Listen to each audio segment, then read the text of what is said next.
How to hide thread posts from followers. In order to hide your threads posts from followers, you need to make your profile private, which makes posts visible only to approved followers or for specific people. You can restrict them on Instagram to hide your activity from them. But for general hiding, making your account private or restricting specific users are main method. Use Users are the main method. What you want to do is open the Threads app onto your device and go to the profile initials at the bottom right corner of the screen. As you do this, here comes the step. Tap onto the menu bar at the top right corner of the screen. Next, you just want to go ahead and look for your account section or privacy section.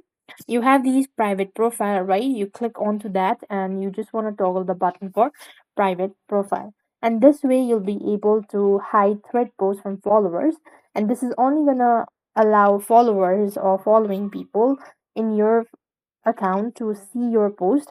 Now, other than that, nobody else is going to see it. So that's all. I hope the video was helpful. Make sure to like, share, and subscribe. Thank you for watching. See you in the next video.